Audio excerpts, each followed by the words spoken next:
Montana Ag Live is made possible by the Montana Department of Agriculture, MSU Extension, the MSU Ag Experiment Stations of the College of Agriculture, the Montana Wheat and Barley Committee, Cashman Nursery and Landscaping, the Northern Pulse Growers Association, and the Gallatin Gardeners Club.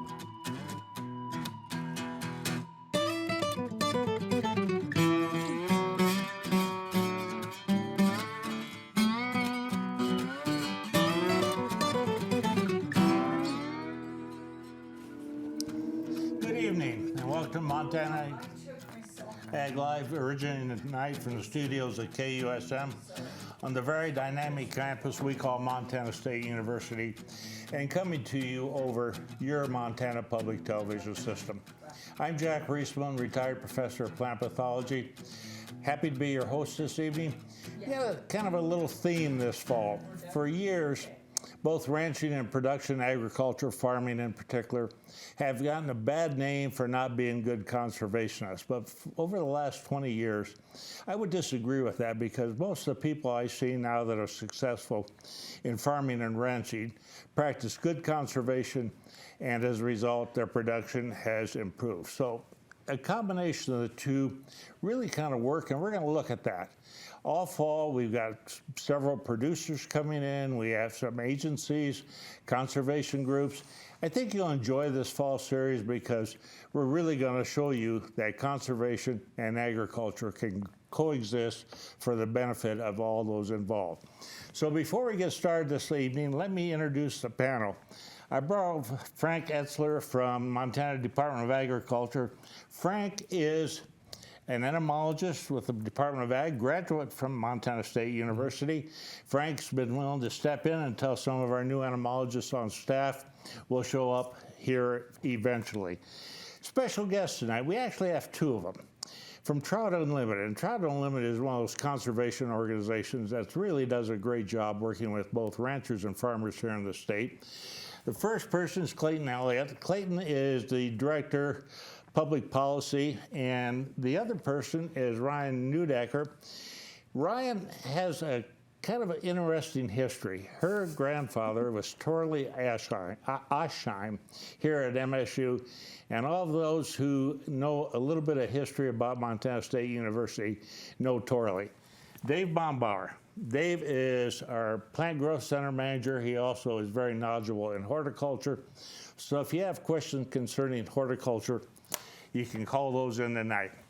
Before we get started, I have to make kind of a confession. When I first moved out here in 1979, my favorite trout pattern was night crawlers. Now, I have to admit, I've learned over the years that these are not quite as acceptable as woolly buggers, hare's ears, all these other midges that you might use. So I've given these up, and I did pick up a fly rod. So I have to admit that I did change, but with a name like Catfish, which is my email, Catfish Jack, you know that I grew up in the Midwest, and that's what I used to fish for. I'm going to turn it over to Ryan, and Ryan's going to tell you a little bit how Trout Unlimited works with conservation groups, with farmers, with ranchers. She's with the Blackfoot chapter of TU, which is located in the north central part of the state, Orlando, Seeley Lake, Helmville area. Ryan, tell us what you do up there.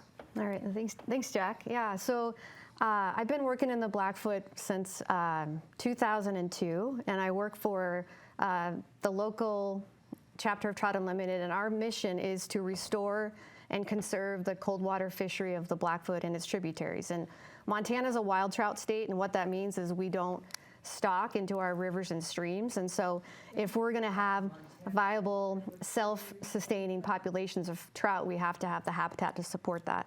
And some of the most biologically productive land in the Blackfoot is on private land. And so our key partners are private landowners. And so we work with them and also our state and federal partners on developing projects that are going to restore what we call the 4 Cs: cold water, clean water, connected water, meaning these fish are they move a long ways, they're migratory. We've documented movements of over 100 miles. So making sure they have access to get to where they need to go. And then the 4C is complex habitat. And what we like to talk about in addition to the 4Cs are maybe the most important C is collaboration. And we have an awesome team of federal, state, and private partners working together to put these projects on the ground as efficiently as we can. You know, I saw some of those projects this summer up in the Helmville area, and I'm very impressed. Clayton, you do the public relations work. How do you interact with farmers and ranchers? Well, thanks again for having me, Jack, and it's an honor to be here and be here with Ryan, a coworker of mine, and I often joke that she and my coworkers are the lucky ones that get to wear waders to work, and I get stuck in a suit and tie. But a lot of the work that is done on the ground requires partnerships not only on the ground, but also in places like Helena and Washington, D.C. And so connecting agricultural groups, groups working on private land conservation is a really critical component for us to be able to gain the policies. As you might imagine, some of these present complex water law questions, as well as the funding, which is a lot of the work that I do in Helena and in DC, but is finding those government programs that are able to support keeping production agriculture on the ground while also benefiting conservation. And so it's important to have a voice in Helena. I'm happy to work with a lot of ag groups up there as we are working through the complex legislative process and the appropriations process, but agriculture is really a key partner in the public policy arena, as well as when you get to local places like the Blackfoot Valley or closer to where I live in Butte in southwest Montana, and the Big Hole is a great example as well. Okay, thank you. Folks, we have Nancy Blake here in the studio this evening. Nancy is taking phone calls, so if you have questions, absolutely a good time to get them in. The phone's not busy right now. And remotely, we have Judge Bruce Lobo. He used to be our chief water court judge, and he fills in by answering the telephone for Montana Ag Life quite commonly.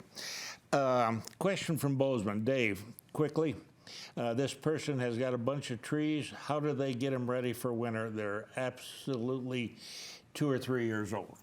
Great. So now's the time to think about prepping your trees and shrubs for winter. And so what we want to do is we want to make sure that they go into winter with adequate reserves, but you don't really want to fertilize them now. We don't want to encourage new growth. And especially with deciduous trees and shrubs, it's probably, you know, if they're getting irrigated with your lawn, it's time to cut back on that irrigation. You need to harden them off, so like a little minor drought stress is a good thing to do. And so our goal is so that the tissue is toughened up and hopefully can withstand you know, those first cold snaps that have been it seems like so frequent. We get a nice fall, and then sometime in mid-October it goes below zero, and that's really damaging. And I'm a little concerned. I mean, you drive around the state, it's still green. I was in the Yellowstone Park yesterday at, you know, high elevation, and it's still green. Entire state, pastures and everything, is amazingly green for this time of year. Yeah.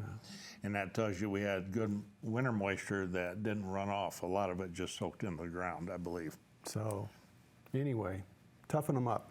Well, and we've lost trees, a lot of trees, because people don't do that. We got a question here for Ryan and Clayton here in a minute, but before we get there, a question came in for Frank.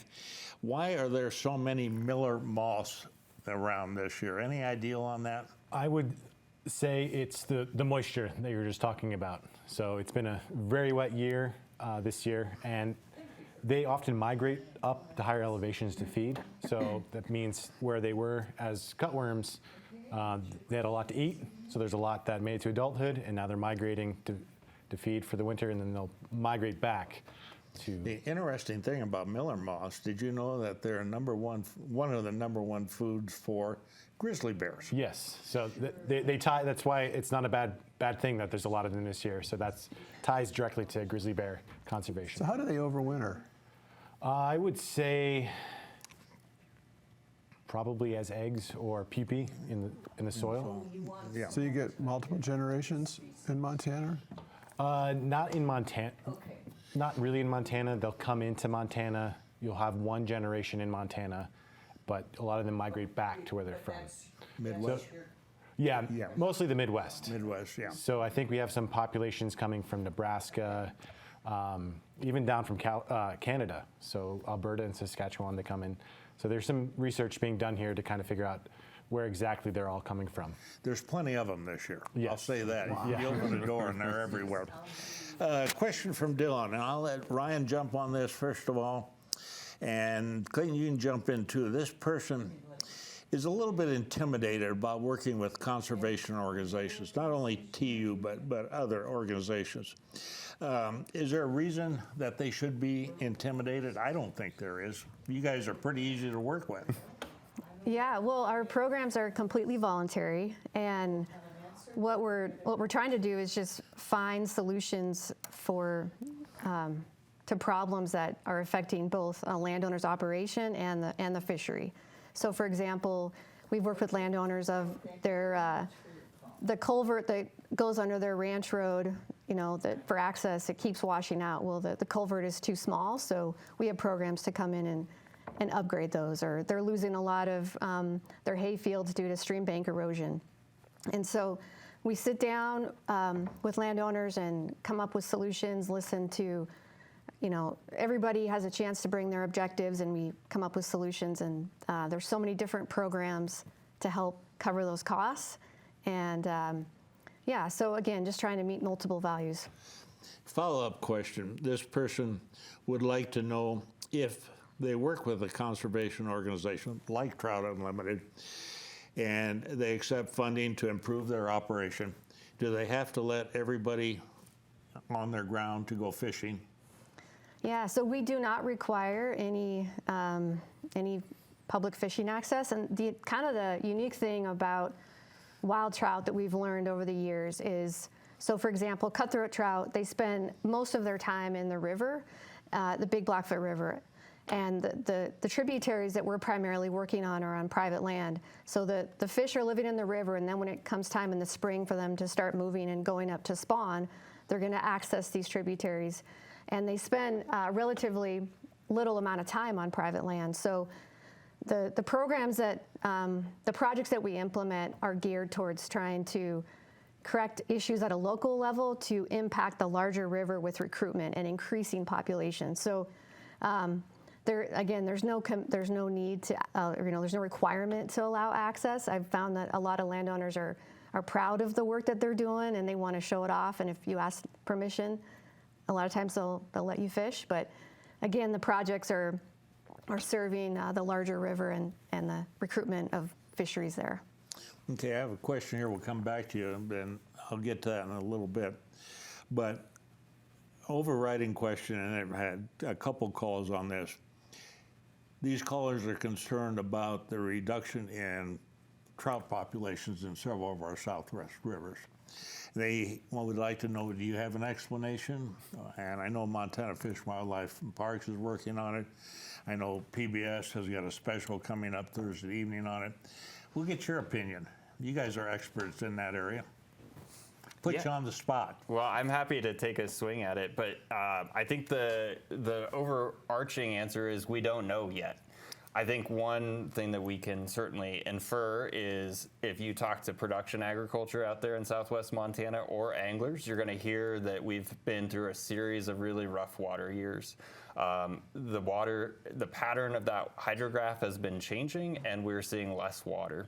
So what it appears, and research from Montana State University and the United States Geological Survey seems to correlate that decreased flow and warmer temperatures with the reduction in trout population across southwest Montana, from the Madison all the way to the Clark Fork and even some of the upper Bitterroot. So we have a good sense that it's really related to decreased flows and warmer temperatures. I think one interesting fact just on the Big Hole, my backyard river on the Big Hole, we used to see those fall, that restoration of flow happening, right around this time, early September, that the flow would start to come back. Over the last 3 to 5 years, it's been closer to Halloween. So we're moving that sort of resumption of flow back from that critical period later into the year. So that stressful time is getting longer and longer. And I joke as a lobbyist, those of us who work in the Capitol are often kind of sick because we're all crammed together in a really tight space. And that's kind of what's happened to our fish. They may be exposed to pathogens at a greater level because they are in a stressful period in a smaller confined space. So I'm excited that the Department of Fish, Wildlife, and Parks is partnering with Montana State University to do some more research on the life history, some of the stuff that Ryan talked about in the Blackfoot, where we have a good handle on where these fish are accessing different parts of their life, as well as in the mortality side to better understand it, and the angler impact study to better assess the role that angling is playing in this. But I think today we know that it's related to drought, lower water, warmer water temperatures, and certainly, as we were talking this summer, with the rain that we've been having in the last month or two, has brightened all of our moods and hopeful, but it's going to take time a series of good water years to get back. That makes good sense. The brown trout numbers are down because they normally, I believe, I'm no expert on this, don't they spawn in September and early October?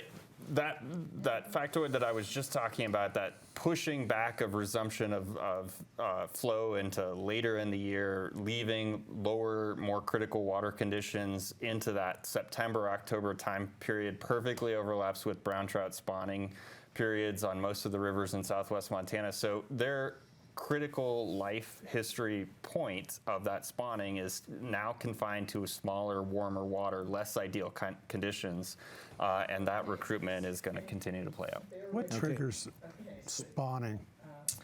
How do they know when to? Yeah, and Ryan might be better to answer this question. As I understand it, it's related to water temperature primarily. Yeah, and then hydrographs too a little bit. Yeah, but Yep. yeah. You know, I've got a couple of questions for both you guys on the end of the table.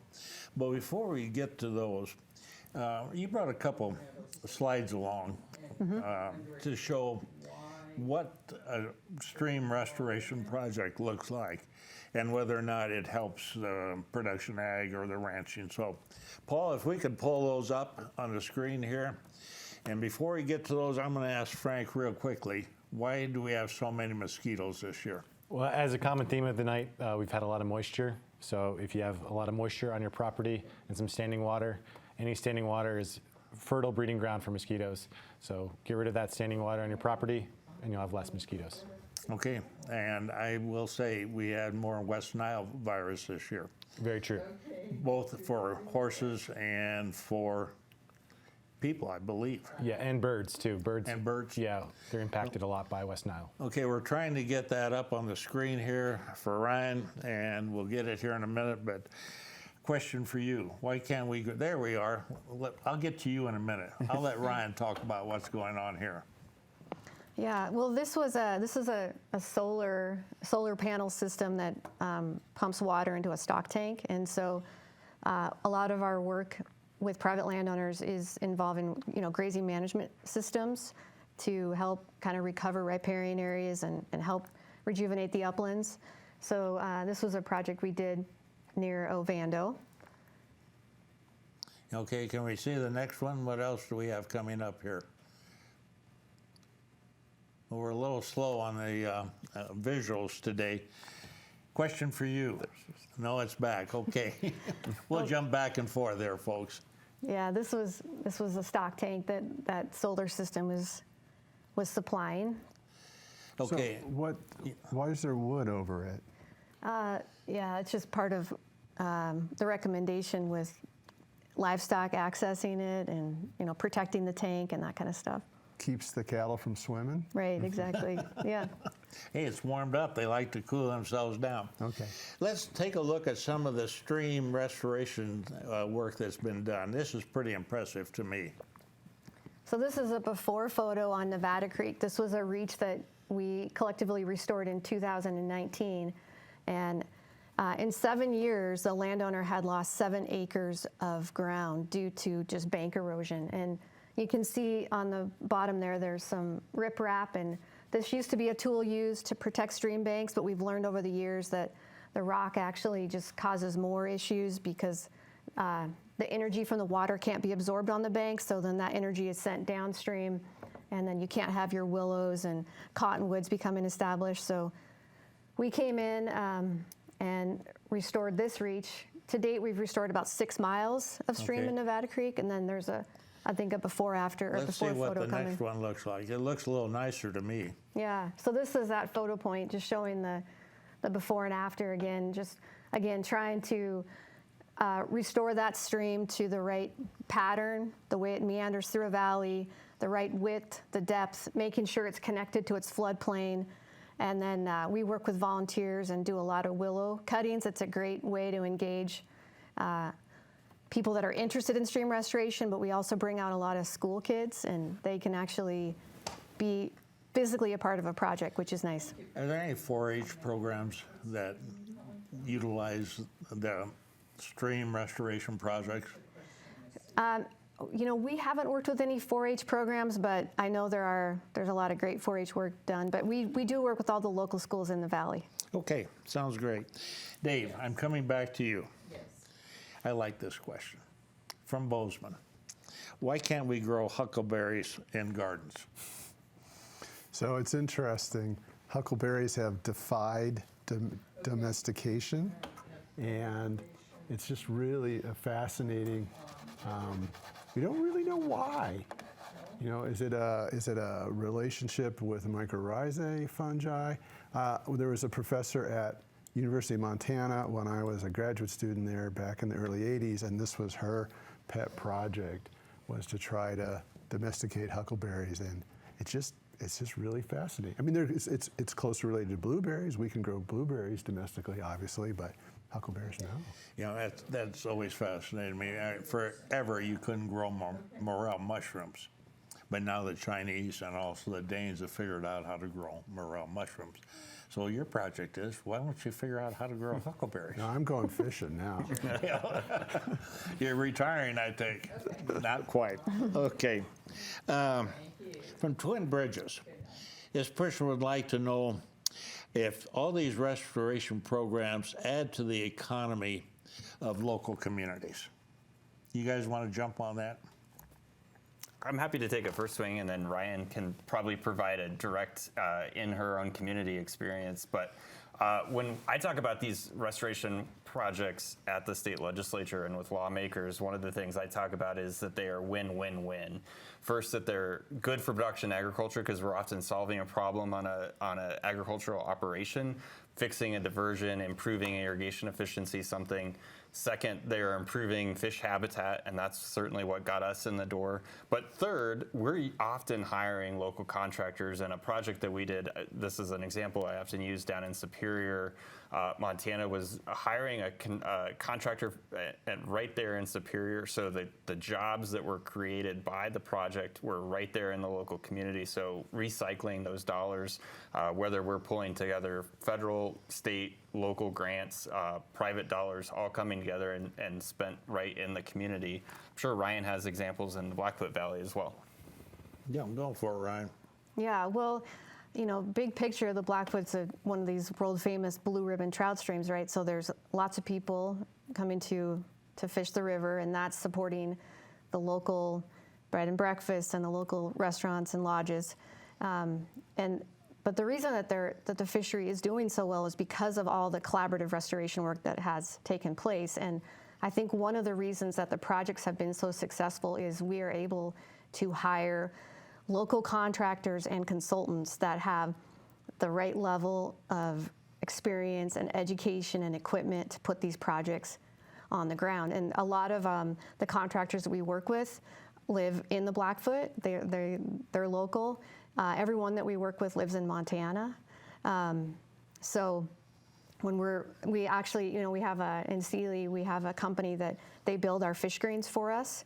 So again, keeping the work local is really important, and we've been able to. So we have, for example, contracts with like the Forest Service to hire contractors, and because we can keep the bureaucracy to a minimum, we've been able to show about a 30% across the board savings between using a government contract versus just staying local. So all of that, I think, is really important to the success of the program. You know, Trout Unlimited has really become synonymous with conservation here in the state. And talking to ranchers, I've gotten to know a lot more ranchers since I retired. They speak very highly of the work that you guys do. I have one question here. Tell us a couple other examples of what you've done in the state to help both conservation and production ag. Yeah, I'll take the first swing at that. I mean, I think that a lot of our legislative work and work in the state capitol is a good example. I mean, obviously being good partners when it is good for fish is important, but as we navigate the water rights process, I can't find a better ally than production agriculture. So currently the state of Montana is going through a comprehensive water review as we're going through the process of revisiting the Montana Water Use Act almost 50 years later and how it can work better in today's world.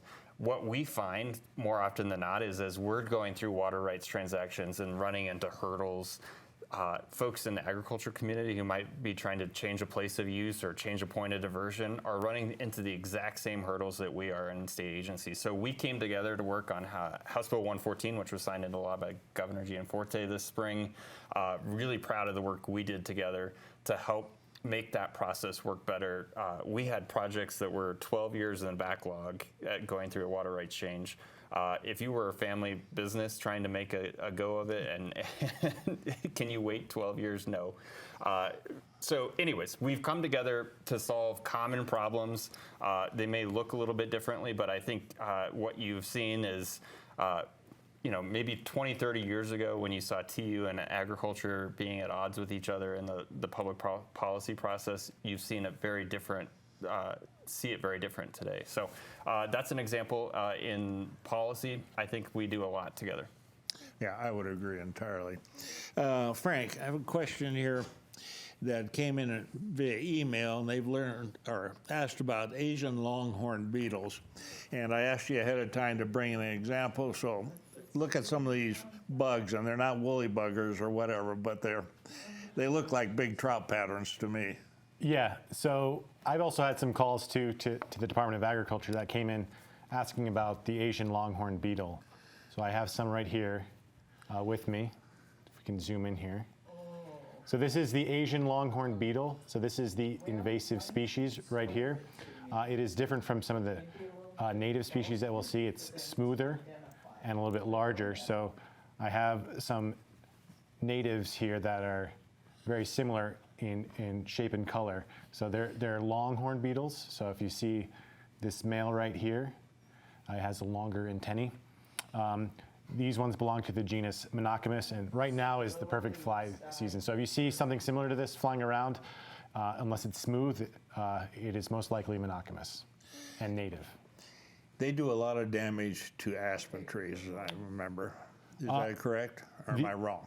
The native ones actually do mostly pine. Okay. And conifers. The Asian longhorn, that one will attack your deciduous trees. All right. Appreciate it. From Lincoln, a caller asked who pays for the creek restoration project on Nevada Creek and other private lands. So let's talk funding a little bit, how this happens. Ryan, I'll let you jump on it first. Well, so typically all of these projects have a multitude of funding partners involved. So for the project that we're working on this summer, it's very similar to past phases of Nevada Creek. We have federal funding, so we have U.S. Fish and Wildlife Service partners for Fish and Wildlife. We actually have, the state of Montana's Future Fisheries Program, which is through Fish, Wildlife, and Parks. That's been another key player. Montana Department of Environmental Quality, they have the TMDL, Total Maximum Daily Load program, their 319 funding program. We have some private foundations. We have actually other TU chapters helping to fund the work. And then a big part of it actually is just match from private landowners. So when we're out on these projects, we need a lot of gravel and sod mats and willow cuttings. And so they're letting us take all that material from their ground. We've also worked with local loggers to get pulpwood that doesn't have much of a market value now, but we can actually use that wood, and that's part of our stream bank treatment. So a variety of funding sources, and it takes a whole team of, biologists, grazing management specialists, water right experts, you name it. A lot of people involved. Well, you go ahead. Well, those pictures, that's only 3 years. Yeah. That was stunning. Can you just give us an idea of like step by step? I mean, I was stunned that it was that fast to see that even just the vegetation, let alone, yeah, it was amazing. Yeah, well, we work with, hydrologists and engineers. That was a company out of Whitefish River Design Group.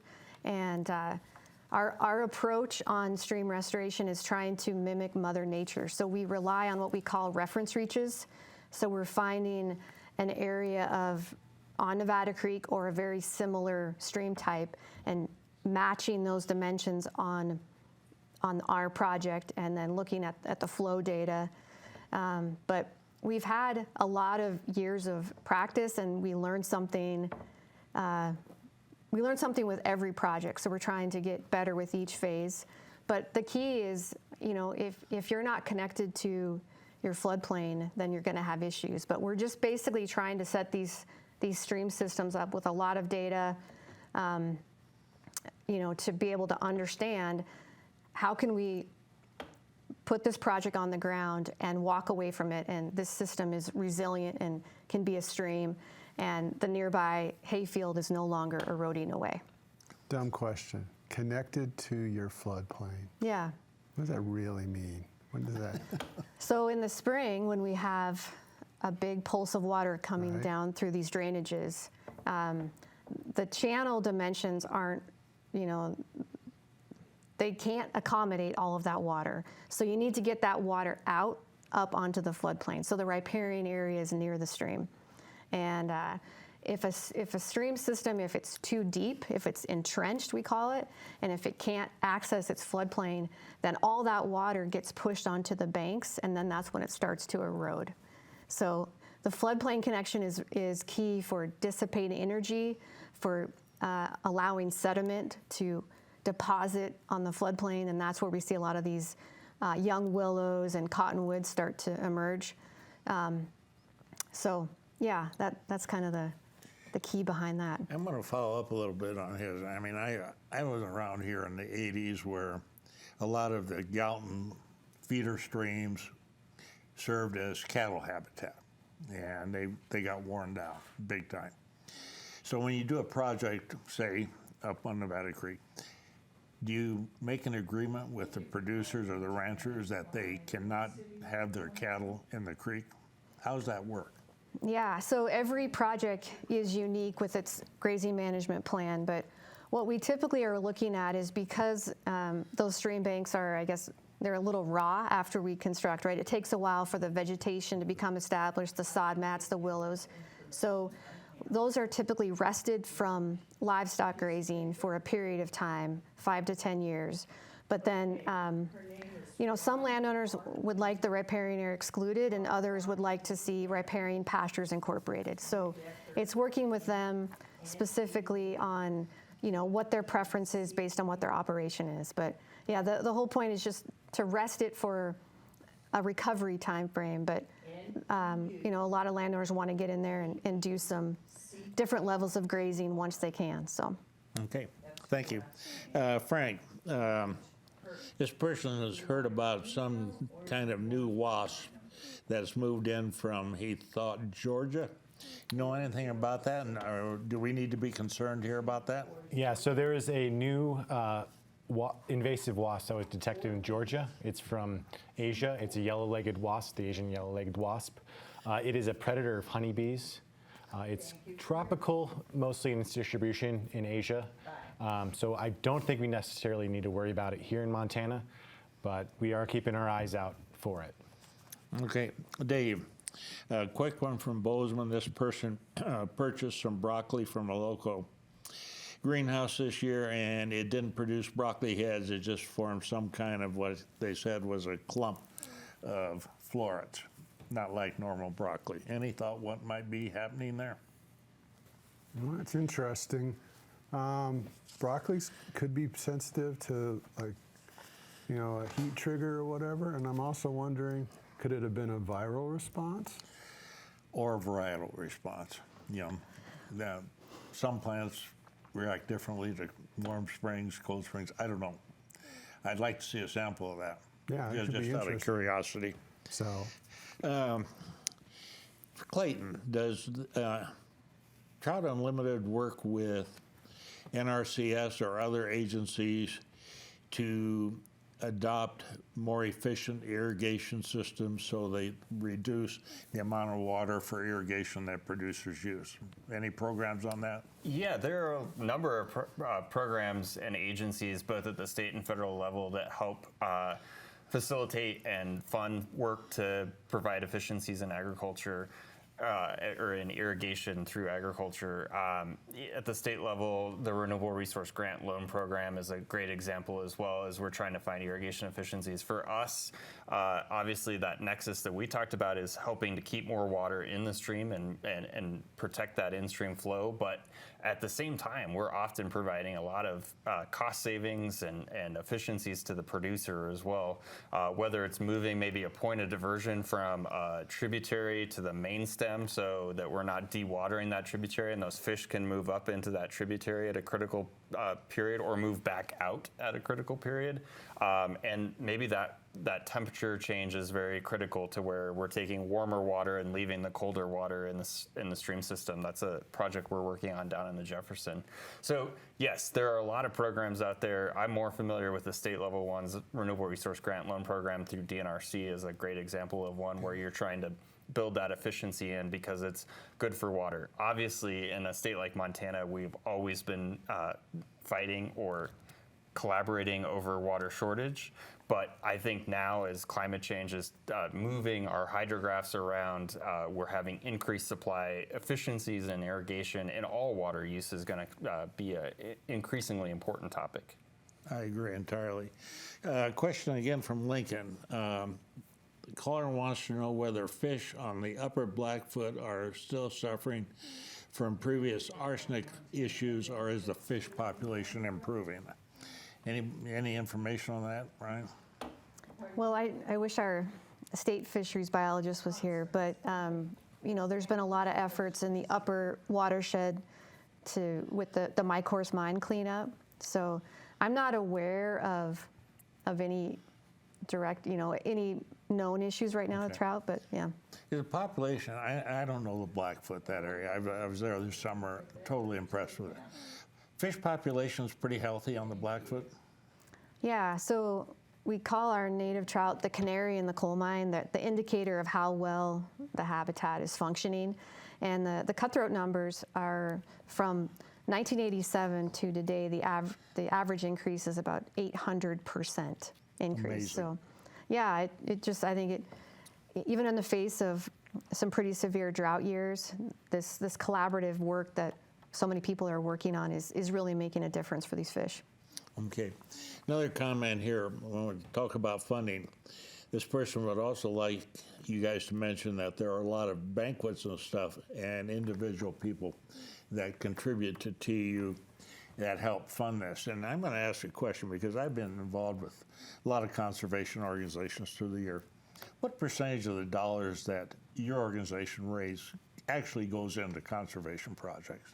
Yeah, so the private donation piece is huge. For every dollar that we get privately, we can match that with $11 of federal funding. So our little chapter, we're doing all of our own fundraising, and the folks that support us privately, that's a huge piece of this. Yeah, and they're pretty proud of it too, and they need to be. Mm-hmm. Frank, this farmer from Great Falls, he says he's getting ready to seed winter wheat, and the dealer is pushing insecticidal seed treatments. Does he need them or does he not? So what county is he? It would be Cascade, Great Falls area. Okay. So it really depends on what kind of seed treatment it is, but it could be for wireworms. Is that probably what I would assume. Guess that would be the case. And I would say it depends on his history in the field, or their history in the field. If they've had big wireworm issue in the past, I would go for it. If not, I guess you wouldn't really need it. So, Yeah, I'm a firm believer in seed treatments. I've seen over the years both fungicidal and insecticidal seed treatments, and okay. for the cost, it's pretty insignificant. And when Right. wheat prices are where they are today, I would go ahead and use the seed treatments. You don't want to impact that yield. Okay, yeah, you're right. I agree entirely. From Phillipsburg, this person would like to know if TU has done any work in the Phillipsburg area. Yes, absolutely. So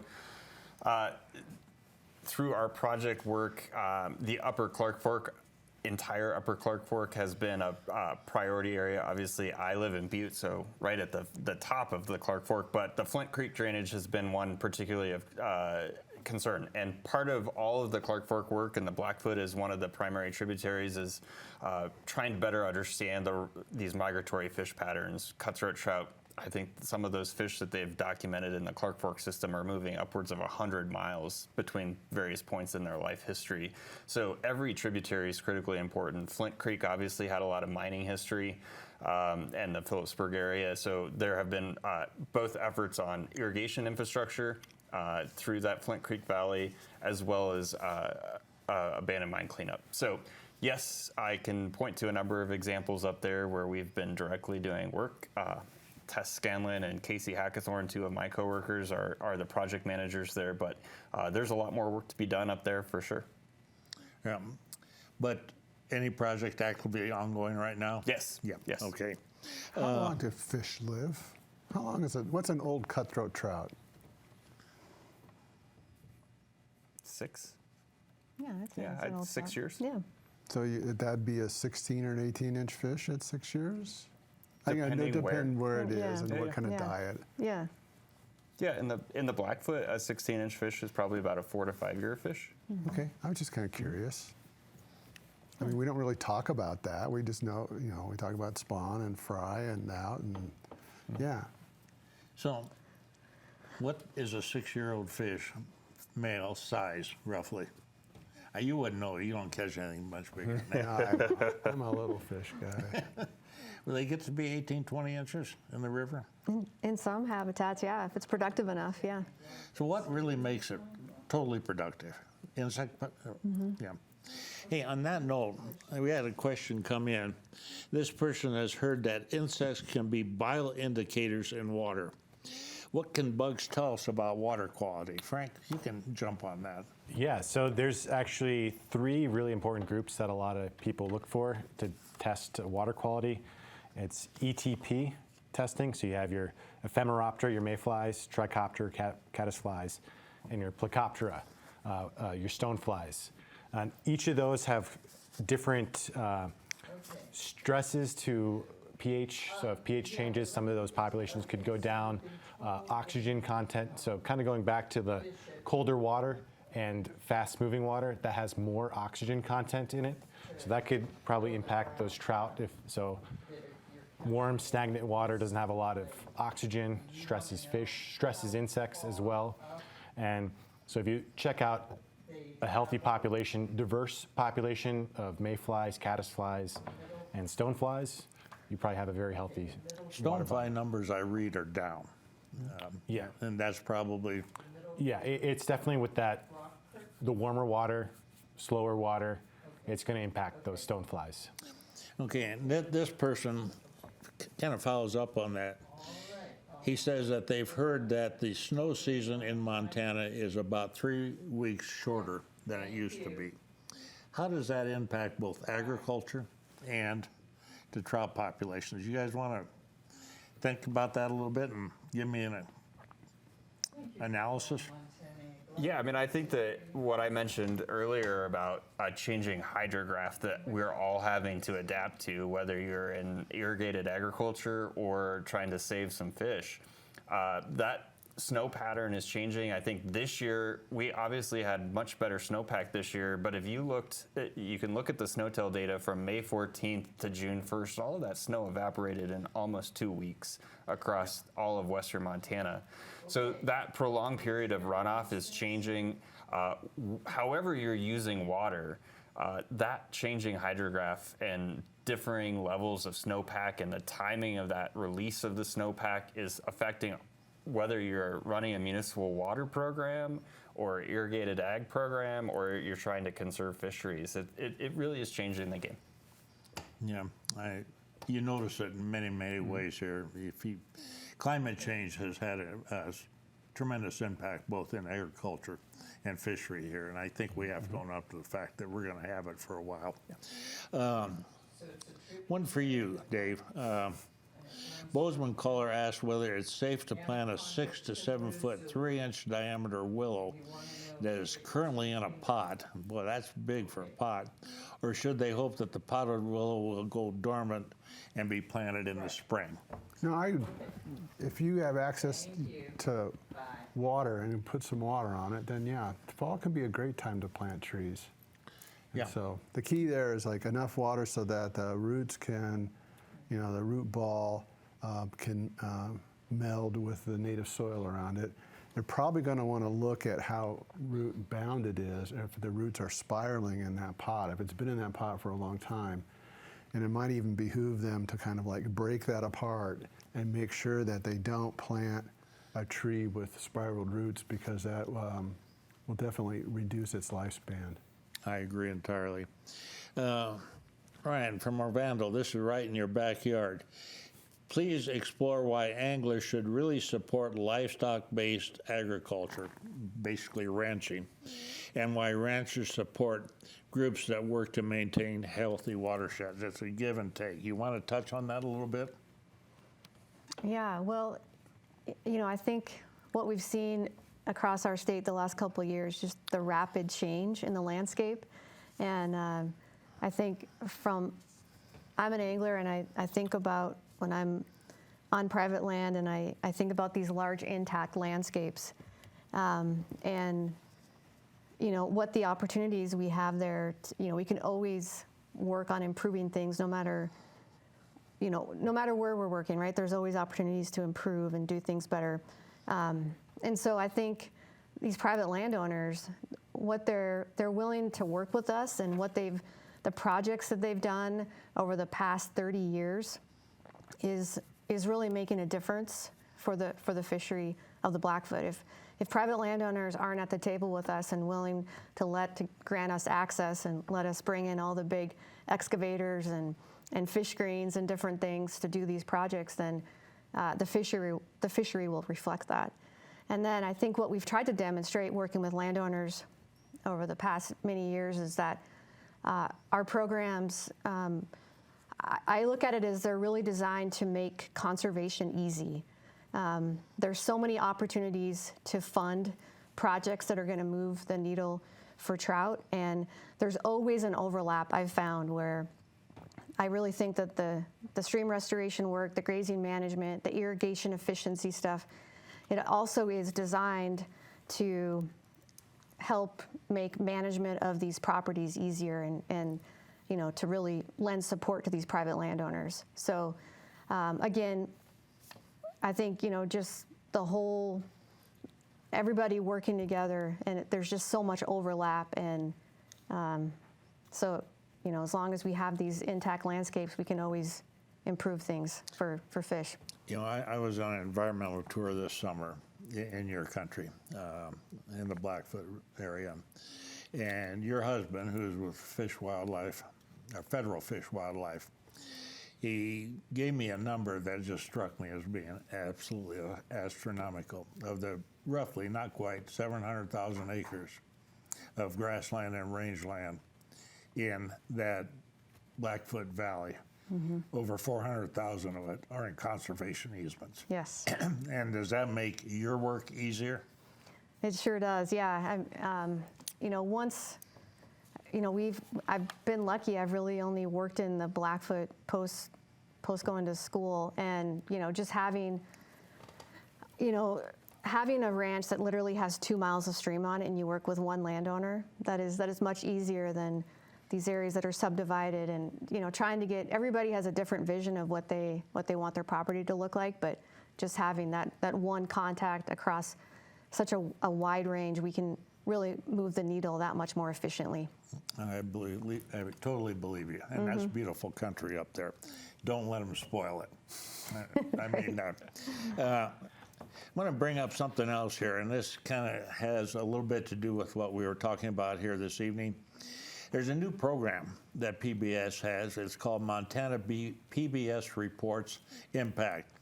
2 stories coming up on Thursday, September 14th at 7 p.m. One, the Montana Department of Fish, Wildlife, and Parks investigates declining trout populations.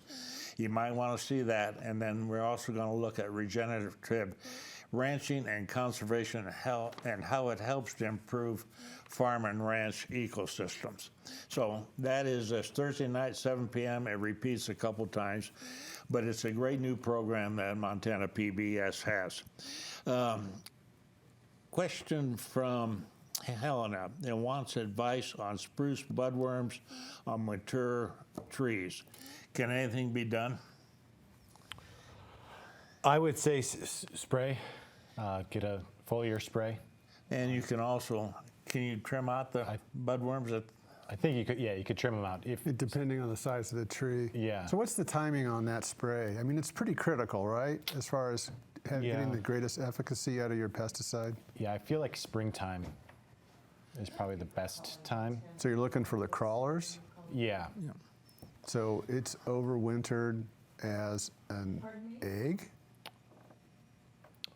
Or it could just be inside the bud. Yeah, overwinters on the inside. Definitely. It was a larvae or something. Yeah, so it usually goes into the bud Right. and stays there and overwinters there, and then it'll eat it out. And then you won't see a lot of growth there because it's obviously dead and eaten out. But if you're trying to kill adults, that's probably not effective? No. Okay. Quick question. Joplin caller asked if it's too late to deep water trees. No. Perfect time for conifers. Yeah, perfect time. Yeah, and then note, there was an accident down in the Joplin area, farm accident recently. Wasn't that in the Joplin area or Joliet. Joliet? And I might mention that, a lot of farm equipment on the roads at this time of year. And if you're driving, pay attention. I think we lost a very young person down in the Joliet area. So be cautious when you're out there on the roads because farm equipment doesn't move that fast. Interesting here, Conrad caller, and this is an important issue, wants to know if Trout Unlimited has seen automobile advertisement with parents taking their child to the lake and dumping fish from a bucket into the lake. Is this sending a message that that's okay to do? Well, Bucket Brigade. we would certainly, along with the leadership of Fish, Wildlife, and Parks, strongly urge that not to be the case. Montana has, I think, one of the best in the countries in terms of aquatic invasive species laws and programs that Fish, Wildlife, and Parks administers. And one of the big things is telling local communities and schools and parents not to dump their buckets into area lakes or reservoirs. It's certainly not a great idea. I think somebody caught a smallmouth bass near Gardner this year. Last year, yeah. Last year. Yeah, so certainly natural movement of fish is something that climate change is advancing. We just had a recent report of smallmouth caught in the Bitterroot, and the Fish and Wildlife Commission has, both in the Upper Yellowstone and in the Bitterroot, instituted emergency catch-kill report fishing regulations there. But obviously, aquatic invasive species are nothing to mess around with, and we have been very lucky to survive this far without major infestation of these nasty things. So let's keep it that way. As the water warms, the potential for warm water fish to move in would increase by people dumping it, but also moving farther upstream from the Yellowstone Sea.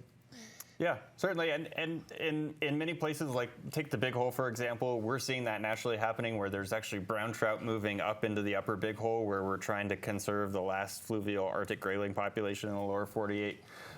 Brown trout are not a native species. They were introduced here many years ago. Obviously one of sport fishing value now, but so we see this everywhere as climate change is happening and the water temperatures, fish are moving. Their life histories are changing, and in places like the Blackfoot, what that calls attention to is the need for connected habitat, and for our native species to be able to survive, to access the refugia that they need, the spawning territory. So Ryan's work is critically important in terms of removing those barriers for fish to move and survive. Folks, we're coming down to the end of another program. Thank you for joining us this evening. I want to thank the Department of Ag, Frank, for stopping by and being here this evening. Dave also, but especially our guests. Glad to have you. Next week, Chris Mayhews with the Western Sustainability Exchange will talk to us about carbon sequestration, carbon capture, things like that, and regenerative ag. Good week. Good night. For more information and resources, visit montanapbs.org/aglive.